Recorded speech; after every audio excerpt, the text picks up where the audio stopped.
we are using the average function, which is inbuilt from in Excel. So we have B2, 2 B what? B6. The dash means 2. Instead of typing B2 plus B3 plus B4, no, you say B2 dash column B6, meaning from B2 to B6. So after that, we press enter. And this is the average sales, approximately. This is the average sales. So if you want to even, so when you click on the, for it will give you the formula. This function is called what? Average. So we reference where are we finding the average from? From the start is what?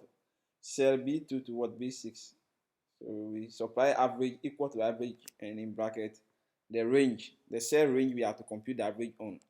So B2 to B6 is what we call the range, the number of cells or the cells we have to compute the average on. So this is the average cells for the schedule.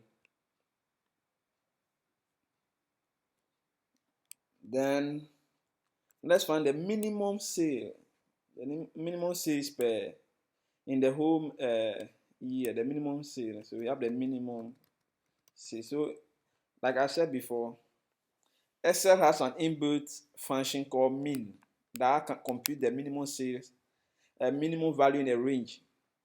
Excel has an inbuilt function called min that computes the minimum value in a range, in a cell range.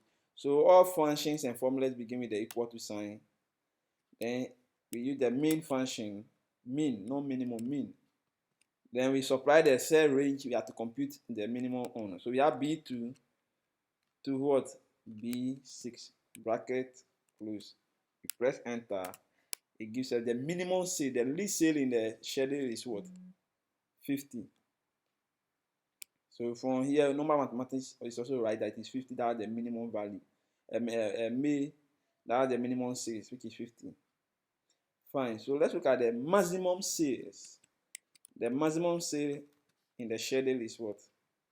You use the max function, equal to max, bracket, then we supply the cell range to compute the maximum function on. So B2 to B6, then Excel has highlighted all for us. If you don't define it, give the formula the correct cell range, you get the wrong total or the wrong value. So here from February to June, that's from B2 to B6. We press enter as usual, we get the maximum sales here. So we have found the total sales, the average sales, the minimum sales, and then the maximum sales. Then let's look at the number of months, or what we call the count. There's a function called count, which is used to count items or values in the cell in the worksheet.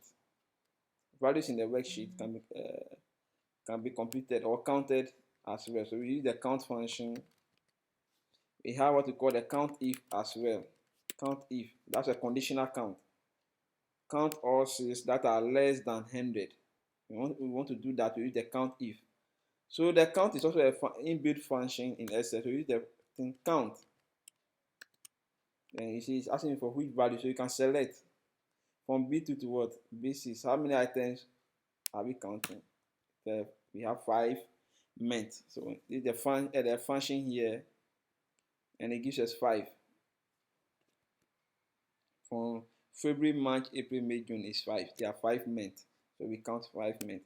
So let's count the number of months that recorded sales below 100. The number of months we have recorded sales below 100 here. We are counting the number of months we recorded sales below 100. That's the count if. So here we will say count if, you see, into bracket count equal to count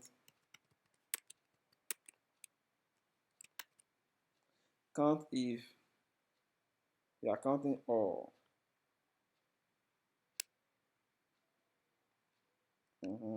Less than, yeah, all sales less than 100. See this. So